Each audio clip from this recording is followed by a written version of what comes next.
All right. Shalom, everybody, and welcome to the Yishai Fleischer Show, broadcasting live from Judea to the world. You're a part of it wherever you are.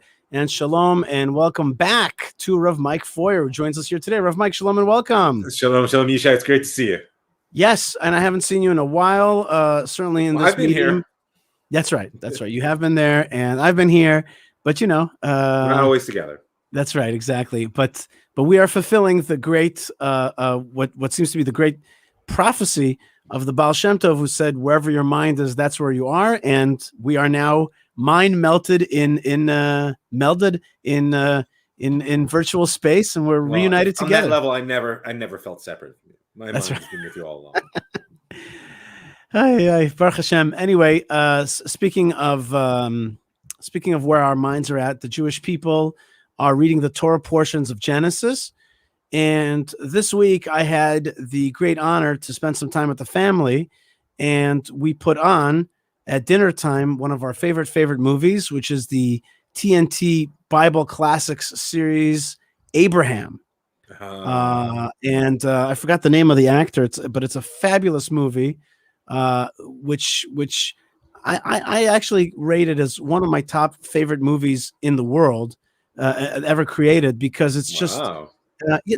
They really went out of their way to make it close to the text, very real. There was no hokiness, no cheesiness. It was really the Bible period come to life. They weren't overly, the costumes were great and the placement were great, but the actors really were like, they got into their roles. Pharaoh was Pharaoh. King of Sodom was King of Sodom. Melchizedek was Melchizedek. Isaac was Isaac. Ishmael was Ishmael. And excellent screenplay acting by Sarah and Hagar. And just everybody was just, and God was God, and all that together. Which is important. Yeah. You got to have a good God. Casting God is not easy. That's what I have to say. Okay. Well, just gonna leave that one as a floating statement. Yeah, but if you're making a movie, about the Exodus or whatever it is, or in this case Abraham, it's not really. It's a question that you have to grapple with. Like, how do you cast God? Yeah. It's not a simple thing. But they did a great job, and I love that movie, and generally love things like that. I love in America, like Colonial Williamsburg, that they take you and you really get immersed into it. History come to life. Yeah, or Renaissance fairs. My mom used to take me to these Renaissance fairs. So I hope that you and I will one day work on making a biblical Renaissance fair or a biblical fair here in Israel. Yeah, not a Renaissance, but still. You ever been to a Renaissance fair? You ever been to one of these places? I wasn't at a full-scale Renaissance fair, but there was quite a lively chapter of the Society for Creative Anachronism in my college, which is one of the outgrowths of such a thing. And just a quick story. I was once riding my mountain bike back from a late-night party in college. We'll just leave that as its own statement. I hear the clash of swords.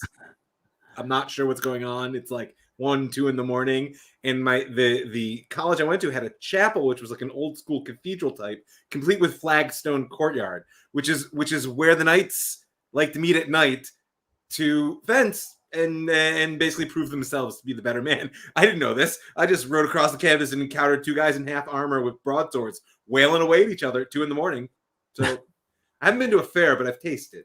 Yeah. Those things, they really, and what's good about America is that they have free time and they really go full out on this thing. These guys were in half armor with swords. They were going at it, man. Yeah. I'll never forget. My parents used to take me to this thing, and there were people throwing axes, full on axes, which is a thing in America right now. You can like pay money and you can go to like a axe throwing. It's a whole thing. My kids wanted to do it when we were in the States in the summer. I'm like, are you joking?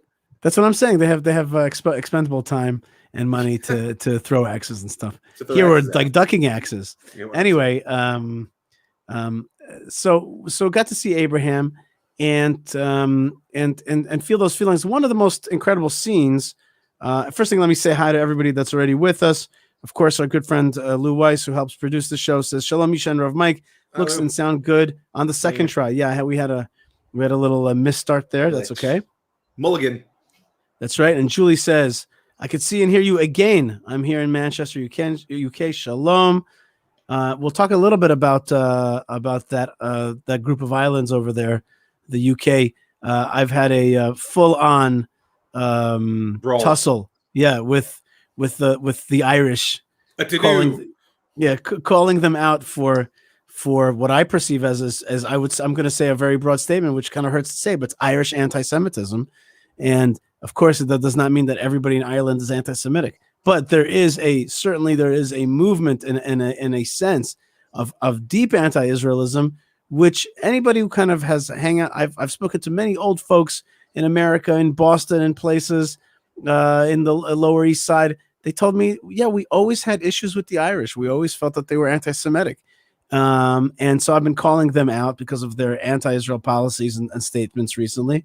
And it's created quite a discourse on Twitter. Just maybe we could take a quick pause just for that issue. Just wanted to ask you, like, why do you think the Irish would seem to have these, happy, smiling eyes and beautiful, great music, and all that? Like, what's the deal? Is it because they're jealous because our name starts with I and their letter starts with I, and we have a similar amount of people? What's the deal? First of all, we have to sharpen, I think, beyond what's the deal. The question is, like, what dog do they have in this fight? Meaning, right. I can understand having a general feeling of one side or the other between Israel and the Arabs, who's right and who's wrong. Fine. So, like, but that level of sort of intense partisanship, and almost absolutism, moral absolutism about right and wrong, is symptomatic of deeper causes. Now, if I had to hypothesize, I think it's hard to divorce Irish culture from Catholic culture at this point. Right. And I think that Catholicism has some deep challenges when it comes to engaging its roots as a replacement theology, its history in terms of the active persecution of the Jewish people. Again, would I say that that's the cause of what's happening right now? I haven't looked into it enough to know, but you don't shed 2,000 years of history and the typecasting of Jews in that way. Also, remember, there aren't so many Jews in Ireland. Right. There's not a lot of Jews in Ireland. I don't know how many, which, by the way, you would think means there'd be less anti-Semitism because we don't rub them wrong. But history tells us, actually, it's often in places like the Arab world today where there are very few Jews that the anti-Semitic, the hate stereotypes and this sort of self-referential role that the Jew so easily plays. Remember, I mean, to the communists, we were capitalists. To the capitalists, we were rootless cosmopolitan communists. To the rich were poor, the poor were rich, the white were black, the black were white. It's like, anti-Semitism works that way. So I would say, if I'm going to put the Irish on the couch, right, what is it that we represent for them that they are struggling against within themselves? And that's an important exploration. I'm gonna also take a stab at the couch thing, which, like me, so you put it as a question mark, but I would throw out to you. I was reading some of their history, and it turns out they have a really long history. Oh yes, like oh yes, much older than Christianity, if that's what you're right. Like, these people have been here for a long time, and I thought to myself there might be some kind of a replacement theology, but not so much theology, but like a replacement of, like, we're an ancient people. We fought the British. We have a culture and a sound and a look and a this and that, and we never left our land, and here we are, and we should be number one. There were, like, there's something about it instead of becoming a tax haven for the super wealthy. Right. It's like, and by the way, they're very well off. It's one of the richest per capita countries in the EU. And I just thought to myself, maybe there's like a classic, jealousy or that kind of thing. And the other thing is that they see us today as like the continuation of colonialism. This is funny to me. And the Arabs, the Palestinians, is fighting colonialism by fighting us. They don't remember. When I've been writing it, I'm like, do you remember that we kicked out the British from Israel? Do you remember that? Nobody remembers that. Like, we fought an anti-colonial struggle before it was cool, and we won, and then we fought a war of independence. And then we chose, by the way, not to fight a civil war between ourselves. And like, the world doesn't appreciate the sort of different dimensions of conflict within which the state of Israel came to be. Right. And that's often one of the symptomatic elements of anti-Semitism, is that, as you like to say in Parshat Balak, that the world likes to see and elevate one piece, one angle, the katseh and take that piece of our story and sort of make a whole out of it, right? Because frankly, like our story doesn't have any precedents. There's no good comparisons. There's no way to say, oh, it's just like fill in the blank, because there's nothing like Am Yisrael in general, and particularly our national rebirth. It just doesn't fit the mold. Ironically, I've been finding it a little bit satisfying to pick a fight with the Irish because careful with that, because if they don't want to do one thing, it's definitely fight. That's right. No, and Jews and Irish folks used to fight, even in boxing. Oh yes, and legendary both in Boston and in New York. Right. And so, and I just feel like, I feel like there's, and people will deny it, and I might be saying something that's like too broad of a stereotype, but there is such a thing, it turns out, as Irish anti-Semitism. But the thing is attacking it on that level and being like, you're not really pro-Palestine. You don't really believe all these things. What you're really saying is you hate the Jews, and you can make an a relatively easy case for that. And exposing that and fighting it on that level, and then linking it back to Palestinianism and being like, no, you're not really talking about a people who are lacking something and you're fighting for their rights. You're not really. Oh, and the new word, which is everywhere on the internet. Remember, like occupation, colonialism, that is so passe. The big word right now, spearheaded by the Vice President Harris. The big word right now on the internet, I find, is genocide. There's just that's the thing. Because you know what? There's no great pull. If you have an occupation, there's a lot of places with occupation. You have a colonialization, come on, you can say that about a lot of places. But like genocide, you got to stop that right now. It doesn't matter that there's nothing even approaching it, right? But if you can use that word, if you could throw out that word around, that's it. Well, I mean, it's very similar to racism in that respect, is that having been hollowed out of any meaning, it's simply a stick that you can hit people with, or a label that if you can make it stick, defines the discourse. Right. Yeah, I hear that. Let's just say a few more hellos here and keep going. We got a good friend, Johan, who says, Shalom, Rabbi Yishai and Rav Mike Feuer. Thank you, our friend. And Shalom from Malawi, the warm heart of Africa. And that's from Sothini Shaba, which is awesome. Thank you so much. And great to be in Malawi with you today. I haven't visited Malawi. And the warm heart of Africa sounds very warm. Okay. Yeah. I was like, that is, I'm gonna after I get off the show, I'm gonna look into Malawi and just have an image of my mind when I hear from Sothini. I will gonna be like, okay, I cannot right now picture what Malawi looks like, and so I'm gonna put that into my head. Mark Rice says, "I'm Israel Chai. Great to hear from you, Mark." Our good friend Lou asks, there was a Jewish mayor of Dublin some years ago, Briscoe. How do you explain that? Don't know enough to talk about that, but who knows? Sometimes Jews are the best anti-Semites, though. Remember that. Yeah. Benji, not that I'm saying that he was. Benji says, got to watch Time Team Classics on YouTube to learn more about the history in the UK and Ireland. Okay, I'll do that. Send me a link. That'll be great. And our good friend, Shmuel Goldman, is also in Malawi. No, just joking. He says, hi, guys. Shalom from the Golan. He's in the warm heart of the Golan. That's right. Of Israel's north. And says, Lorraine, do you know that there were collections all over Ireland in 1967 for Israel? That doesn't surprise me. How do you figure? Well, because part of the bitterness behind much of the modern anti-Zionism, anti-Semitism, if you want to make the distinction, fine, but has to do with the fact that Israel was once almost venerated as the David fighting the Goliath. Right, as a people returning to its national sort of aspirations and the independence, etc. Right after 67, for reasons we won't go into right now, that discourse didn't just change on its own; it was actively shifted.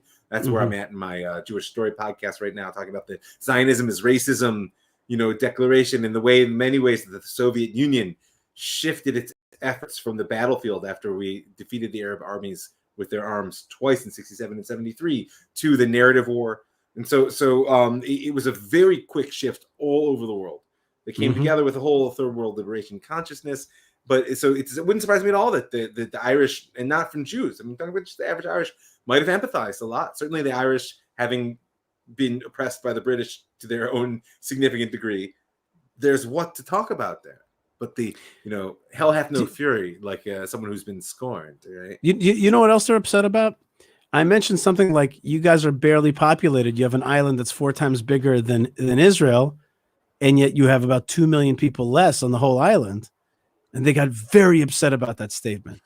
They got very upset. They're like, do you know why we're depopulated? So I had to look into it, and basically the potato famine and then the lack of kind of British assistance in that horrific famine. Massive Irish exile, Right. So and they're really upset about it. Again, I think actually there's another aspect of it where they actually see themselves similar to Israel.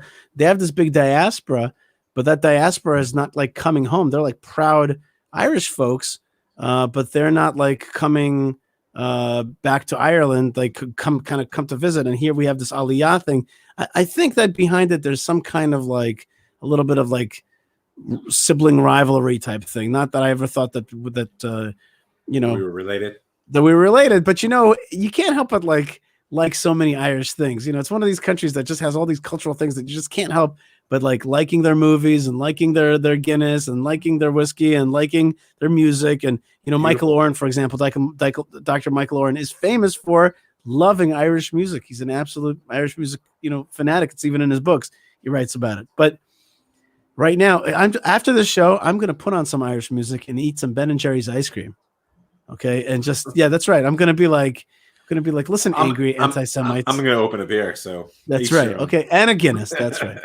All right. Speaking of having a Guinness, Abraham is circumcised, and he. Do you see where the Guinness thing comes in? And he's he just got circumcised, and he's healing. And suddenly these 3 men appear, these 3 angels. This was in Hebron. Just parenthetically, for Christianity, this scene is very important, and they stick in their deity into that scene. For us Jewish people, we do not see that way. These are angels of God, and they're coming to tell Abraham the real good news, which is that there's going to be an Isaac, and there's going to be a Jewish people that are going to be born and going to continue through that, which is really good news. Or else the whole story would just be like about Abraham, period, and there wouldn't be the story of the Jewish people. The birth of Isaac is therefore this great miracle.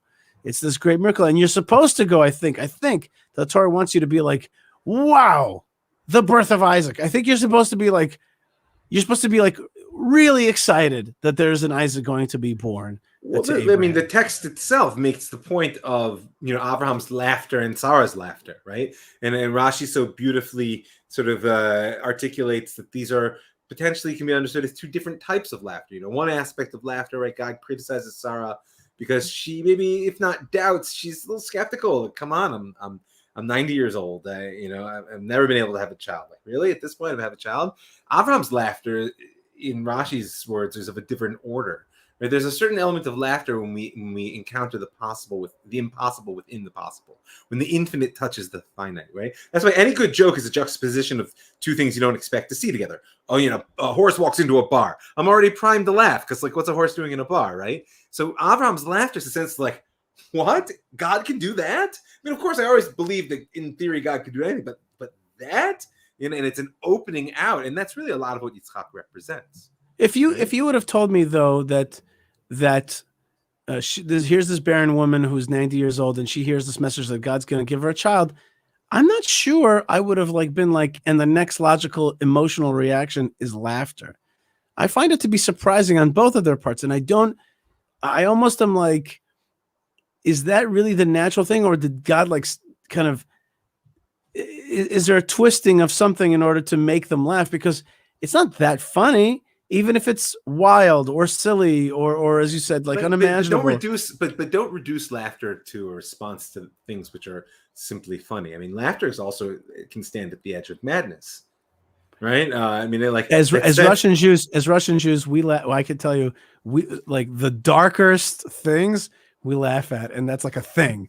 And I Yeah, know a lot of times American friends of mine get like offended. They're like, yeah. Like my kids like to tell Holocaust jokes. I say no. But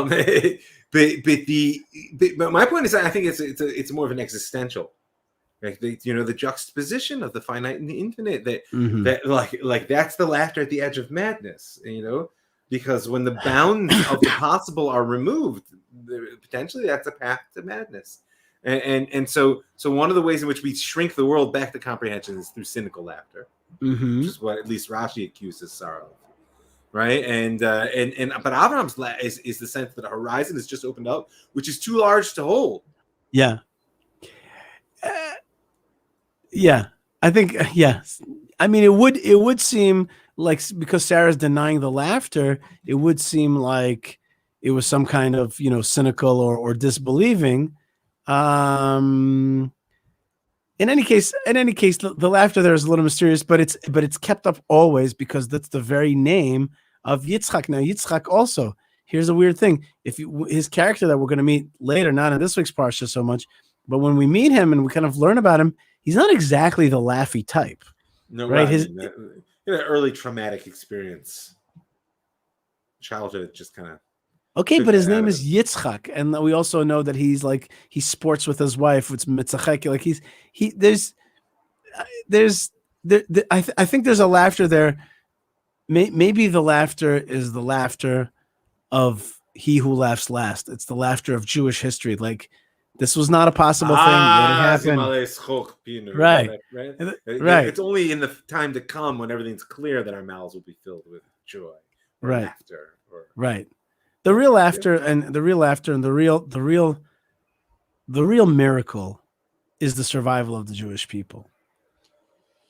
And so, right? But that is the real miracle of history. Now of history, yeah. But there is a hope that it be seen. Certainly, but I mean to say that's the laughter. That's the laugh. Like, the laugh is Abraham wasn't supposed to have a child, and there it is.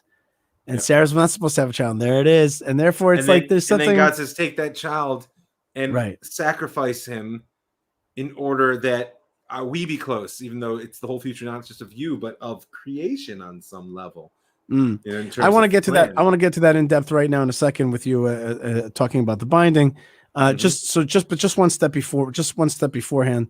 We learned in last week's parsha that, and we didn't get a chance to talk about it, so let's talk about it just very quickly now. That when Abraham was in Egypt and he was offered money when they took his wife. When Pharaoh took his wife, he took the money and he became wealthy through that. But then later we saw that with the king of Sodom, when the king of Sodom wanted to enrich Abraham through the spoils of war, Abraham rejected it and kind of like, not even rejected out of hand. Shoelace. Yeah, I don't want even a shoelace from you, bub. But there's different explanations, including maybe it says Lou says audio is good, but video is frozen. All right, let's try to unfreeze that video. Let's warm it up a little bit. Hashem, please help us unfreeze this video. One of the explanations is that in Egypt it's one thing, but then when you're in Eretz Yisrael, it's another thing. It's a totally different level, and so you can take the money in Egypt, but you can't take the money in Eretz Yisrael. But I like a different explanation in which Abraham is actually growing in the text. And at first he's in a situation where he thinks, okay, and I'll take this money. But then through that says, I don't want to be that person anymore. I don't want to be that kind of guy. I don't want to be enriched through these type of people. And so the next time around, when he is visited with the same kind of phenomenon, then he says no. Similarly here, when we learn about, we're going to learn about kind of two sons that need to be sent away. One is Ishmael, and there Abraham balks, and then one is Isaac, and Abraham is hop to it. And so you could ask the question and be like, shouldn't it be the other way around? Isn't like Ishmael being sent away logical and he's not going to be killed? Why are you balking at that? While killing your son Isaac, who you've been promised to have a child with, shouldn't that be the thing you balk at? Shouldn't that be the thing that you're like, no way? Shouldn't the answer have been, no, I'm not going to do that? And so part of me thinks that Abraham actually grows because he gets he gets in trouble for being slow on sending Ishmael away. Although you should have listened to your wife, you should have known. But here, when God says, take your firstborn son and sacrifice him, it's like, I already went through this one time and I couldn't do it. This time I'm going to fix it and make it better. I'm going to do this right. I'm going to fulfill God's will quickly and adroitly and to the full extent. But I think it's a critical point that you're illuminating here, that first of all, just in general, we should always relate to the personalities of the Torah as real people, right? They may be of a sacred character and certainly special personalities, but they're real people. And therefore, since I grow and change, why would I assume that Abraham would be otherwise? Otherwise, how can I really learn from him, right? And the other piece is the moral dilemmas is how we grow. That like once a friend once said to me, it's like, you could read the whole book of Genesis as a how-to book of how not to raise your children, like you really could in that sense, but it's through the moral dilemmas and how deeply they're held that we see this growth, and that's really what it has to offer us in terms of guidance for how to live our lives. One more thing before we get to the binding. Let's talk about this praying for Sodom business. Mm-hmm. In some ways, this is the most Abraham of Abrahamic moments. Sure. Where he stands up and he becomes a co-judge of the sins of this world with God, or at least is a he's invited. I want to say a moderating influence. If such an audacious thing can be said, like when you're like deliberating something and you have like your good angels, your good side and your bad side, or your angry side and your calm side, and you like succumb to the calm side, and you're like, it's better to just calm down. It's like Abraham plays that role right now in the internal godly judgment decision making. He becomes a factor in God's judgment of this world. Yeah, and beyond being a factor of God's judgment in the world, it's very important that it's specifically through challenging God on the question of justice. Mm-hmm. And the whole dynamic where God begins by saying, am I going to hide from Abraham what I'm about to do? I've known him in order that he'll command his children to go in the ways of, tzedek u'mishpat, justice and judgment. And then Abraham saying, the judge of the whole land, of the whole world, shouldn't do justice, right? On some level, what Abraham is doing is through his opposition, is causing a deeper face of divine justice to emerge. Mm. Even though God doesn't change God's intent in that story, right? The back and forth exposes the depth of the evil of Sodom, and therefore the depth of the justice of the divine judgment. Right. And it also teaches us the power of prayer and the power of wanting good in this world, wanting to do good and wanting for other people to turn towards the good, to pray for other people to better themselves. That is a serious channeling of positivity, really. Abraham's sitting there looking for the good, looking for to give people another chance. To me, that's like in some ways, to me, this is like, for example, the flip side of this coin is Brit Bein HaBetarim, the covenant between the parts, which I talked about last week. But that's God talking to Abraham. That's top down. Mm-hmm. Here is a bottom up discussion of like, how should we manage this world and to see the good into this world. Noah did not do this. Let's put it that way. Noah is not recorded as doing this. No, and in that, it's an exposure of the sort of absolute value which Abraham represents in our story, which is chesed, which is this unconditional commitment to life. On some level, Abraham's not arguing that the people of Sodom are righteous. Okay, the device that he's arguing is, what if there are righteous among them? Notice he doesn't enter into the question of whether they're good or not. Right. What he's saying is that they're alive. And he's trying to use this device of the few righteous to show that, like, and worthy to remain so. But it's very important, I think, to note that Abraham represents chesed in the world because he's committed to life unconditionally. Mm. Right? And that's not as simple as one might like it to be at times. Right. Especially since the Torah is going to teach us that the other dudes, the dudes that he's praying for, are Perhaps like don't deserve it.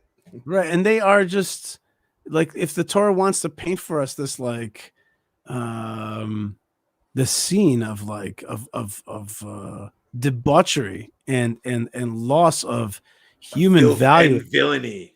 Yeah, and also but like really like A wretched hive of filth and villainy. No. yeah, like a dissolution of all that's good and holy in this world. Like there's no human, like guests are victims instead of the Abrahamic way. But this is the profundity of Abraham's chesed, is that they are the anti-Abraham. Right, they're the anti-Abraham. That's right. They represent everything which he is opposed to, and nevertheless, the unconditionality of his commitment to life is what we actually see come forward in the story.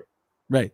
One of a certain political persuasion may also see Abraham as a little too willing to engage in love and finding the good and all that in the other side. I mean, there's an element here where he actually does get where God says to him, you should have heard Sarah's voice when she said, kick out Ishmael from the house. It's not good for your household. Your kindness, your lovingness, your loving kindness, it's a little overmodulated. Well, that's why you need to dial it back down a little. Yeah, that's why neither Abraham nor Yitzchak on their own represent a whole spiritual path. Ultimately, it's Yaakov, meaning like each one is a pure expression of their quality, but it's really only through their integration that we get Yaakov Yisrael. Oh, you froze again. If we're still having technical issues, then perhaps we're going to have to draw this conversation. Speaking of pure expressions of quality, we're back. Gotcha. Are you there with me, Rav Mike? Yeah. I hear you. Yeah, I lost you for a minute.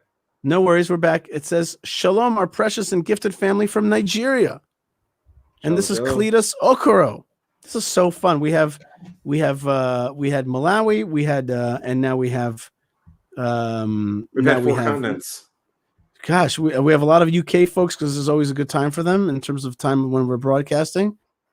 We had from Malawi, and now we have from Nigeria. That is really, really fun. I suppose three continents because we're in Asia right now. But three. Well, how about this one then? Here's our friend Erica from Sweden. Well, it depends whether you want to distinguish between England and the continent. It's like complicated. There. Scandinavia is like a different thing. Come on, it's not regular. You're right. It's not regular Europe. That's for sure.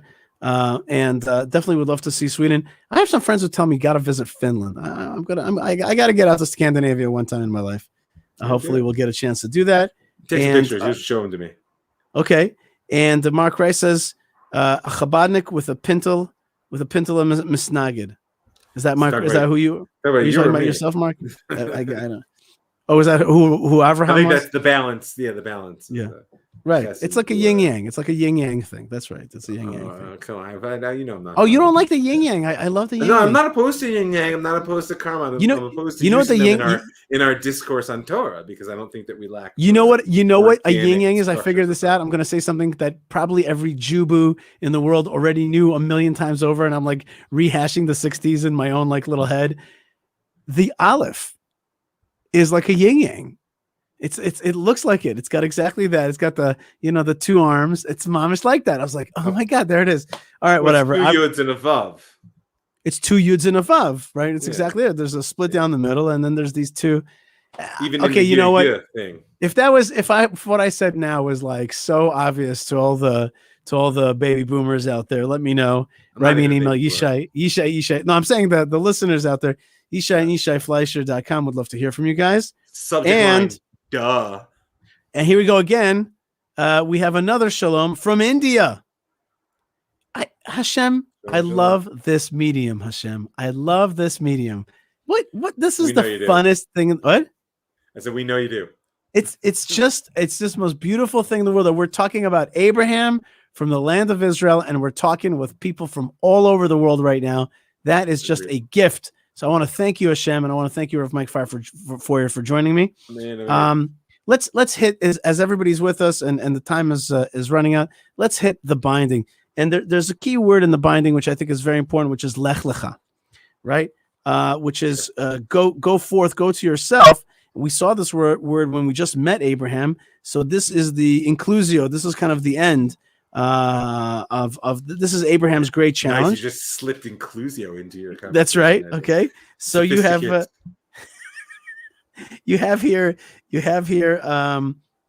this the only other lech lecha in the whole Torah. Yep. Here we go. This is chapter 22.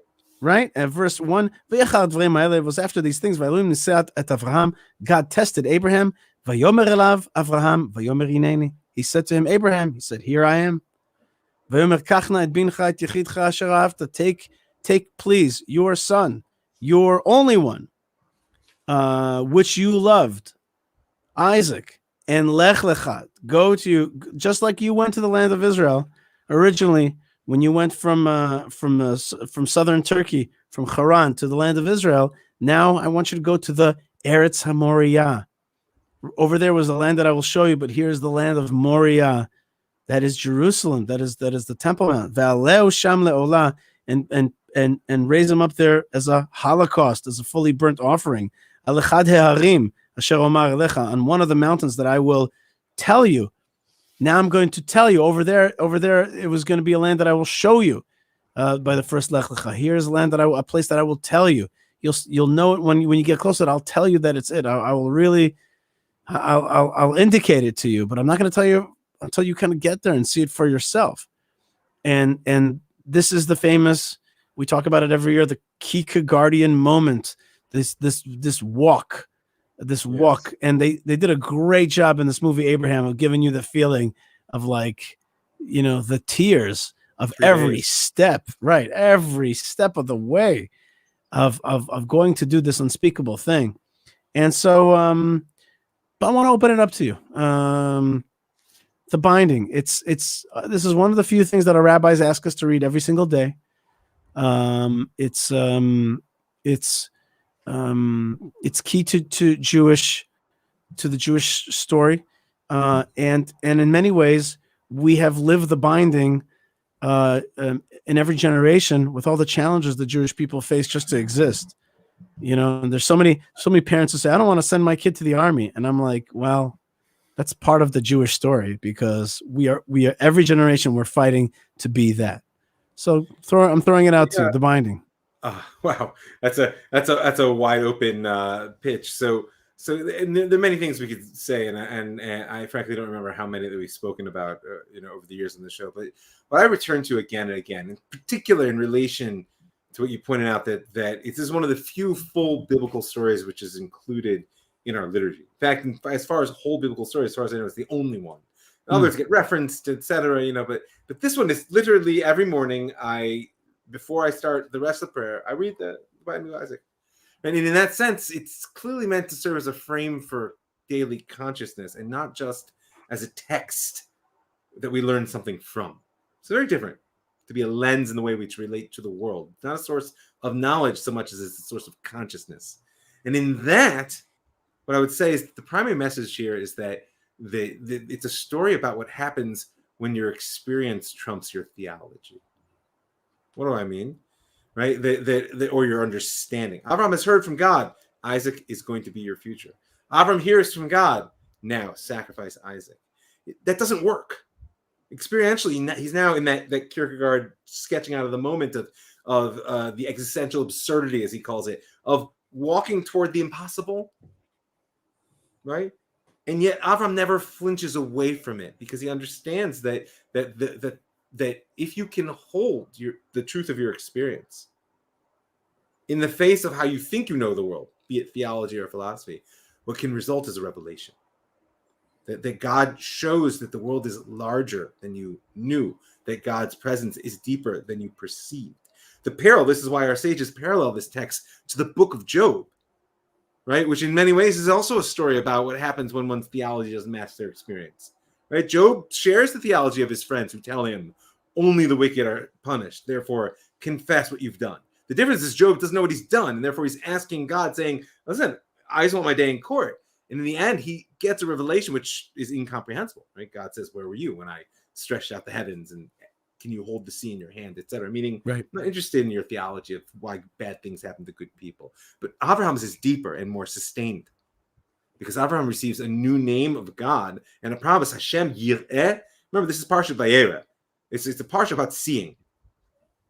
And as much as you said that, well, that's one form of revelation, right? But we see again and again throughout the whole parsha. We could list 5 or 6 times that someone lifts up their eyes, or God removes causes Hagar to see, or causes Abraham to see, or in the very beginning of the parsha, Abraham lifts up his eyes and sees these men, these angels, these messengers from God coming. It's throughout it all. And here in the binding is Abraham doesn't just see something new; he learns to see the world in a new way. I have to say, living with these stories of Abraham is just an imperative for society. And so I just want to ask everybody to do their homework and to read these chapters about Abraham. Tell your friends and neighbors, hey, did you read the chapters about Abraham this week?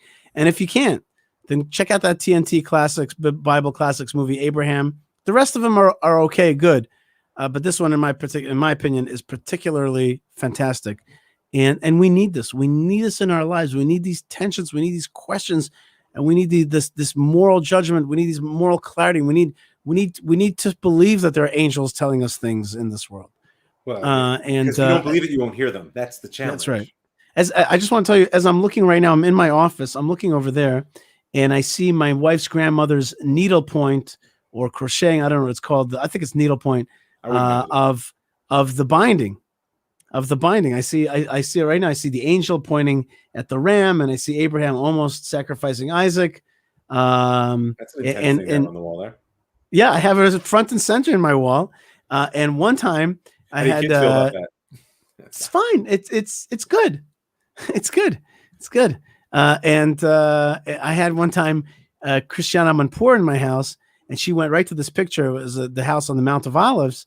And she says to me, well, what is this? And I said to her, well, it's the binding that happened right there. And I pointed to the Temple Mount.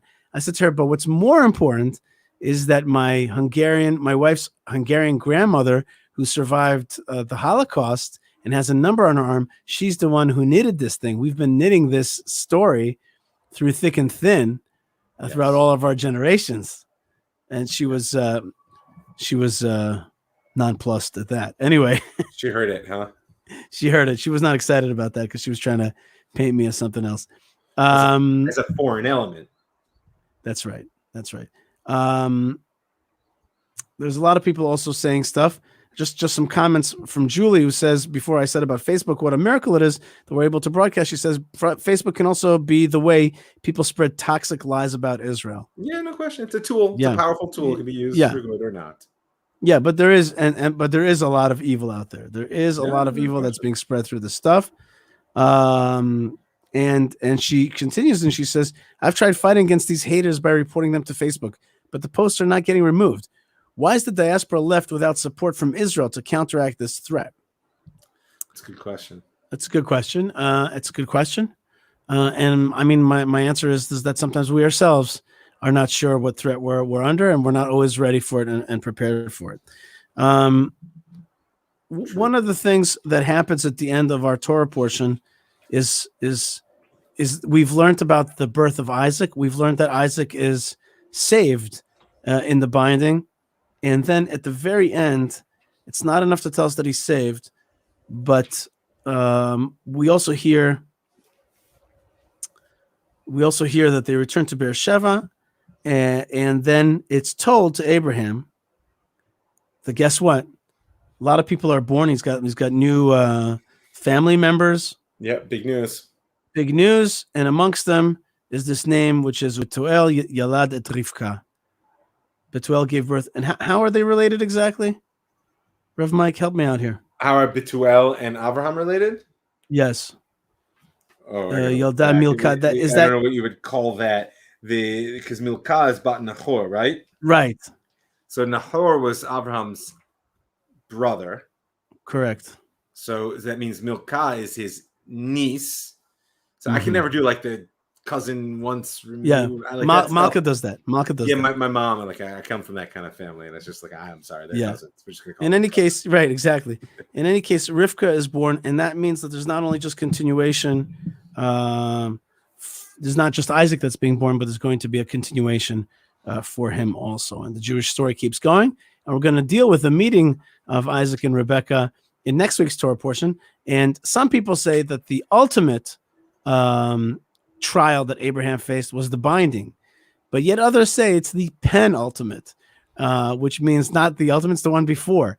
And really, the ultimate is next week, or the last one, the 10th one, if anything. Maybe this one was the ultimate challenge, but the last challenge was the purchase of the land of Israel in Hebron, the burial of Sarah, then the burial of Abraham, and the meeting between Isaac and Rebekah, and the story keeps going from there. All right. To be continued. That was a cliffhanger. Cliffhanger ending. A lot of folks saying hi here, Rav Mike. But Rav Mike, why don't you help us by letting people know how else they can connect to you and to your other shows? Great. I mean, you can always write me at ravmikefeuer@gmail.com. I just updated the website, so you can go to jewishstory.co. You can see all the way up through season 5, the latest episodes. And if you're interested in my counseling or any of the other creative consulting work I do, you can check out ravmike.com for all the links there and see what I do and be in touch. And you can find me on Facebook. I'm there on Twitter too. Now, Amihud asks, he says, Rav Feuer was wearing his kippah like an actual hat. Is that allowed? That's what he's asking. What's an actual? Yeah, I don't know what that means. I don't know. This is actually my floppier kippot. I mean, I'm not sure what that means, but meaning like tilted forward with like the militant angle. That's just a style thing, I guess. Yeah, I think it's allowed. But I like it. I like a lean forward type. It's fun. It's fun. Johanna's friend says, God bless the descendants of Avraham Avinu. And I want to adjure everybody to really connect to the story of Abraham today. Beauty is that the personage of Abraham is one that brings people, the whole world together. Certainly that's right. He's Av HaMongeim, the Abrahamic faiths. And it's a great opportunity for us to really strengthen ourselves. I do believe in my heart that the book of Genesis is actually the remedy for many of the ailments that we have today in society. And we need this stuff more than ever before. So I challenge myself, and I challenge all of you guys, and I challenge Rav Mike to bring the Tanakh, to give birth to the Tanakh in our time, because it's needed more than ever before. Everything that I'm listening to about the state of affairs of the world makes it clear to me that the death of God, the death of the Bible in the minds of folks in Western civilization, academia, media, politicians, and courts is really the undoing of it. It's the sodomization. I don't mean that in the term technical sense. Yeah, no, not in the technical sense. In the sense that we become godless, we become anti-Abraham, like we talked about, and that what we need is the opposite. We need very much to go in that direction. Rav Mike Feuer, I want to thank you so much for helping us go in that direction. Thank you so much for joining me today. Always a pleasure. It's great to see you again. Shabbat Shalom. God bless you, Rav Mike Feuer. Stay connected with him. Stay connected with me. It's easy. YishaiFleischer.com. Write me an email, Yishai at YishaiFleischer.com. Check my website, or Yishai at thelandofisrael.com. And thank you to the Land of Israel Network for hosting us. Thank you also to Prohibition Pickle for keeping us pickled, okay, and helping us getting out of the pickle of having a boring Shabbos, but rather keeping it fun and tasty. Check out their Instagram page. Check out their Facebook page. And Rav Mike and myself, we're not just sponsors we're not just promoters. We are also proud consumers of Prohibition Pickle. Kiddush, you're always welcome to do it. That's right. You could send us Kiddush, and that's going to be awesome. And it makes a huge difference. And I also want to mention jewishpress.com, which puts out the show every single week. A great newsletter and lots of fun there, jewishpress.com. And really keeps you up to date on what's going on in the Jewish and in the Israeli world. Hebronfund.org. Get ready for Parshat Chai Sarah next Shabbat, not this Shabbat, next Shabbat. We are working overtime to beautify it and get ready for the mass crowds that are coming to Parshat Chai Sarah.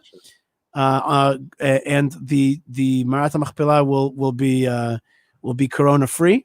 Okay, so come to that and connect with that. And finally, I had this in my heart. My kids were trying to put together a kit of the second temple, and it's like a wood kit, and it was just not working well for them. And I know that my good friend Yitz at J Brick, that's Jewish Lego, does a great job at making a Beit HaMikdash kit.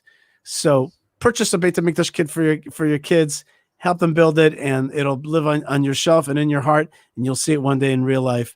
So check out J Brick for Beit HaMikdash and other great Jewish Lego kits. That's it. Rav Mike Feuer, thank you so much for being with us. Shabbat shalom. God bless you, Rav Mike, and thank you for joining us a lot. And it's so great to have him back on the show with us. Also, I want to thank you, Yocheved Seidman, Ben Bresky, Tabitha. Who else?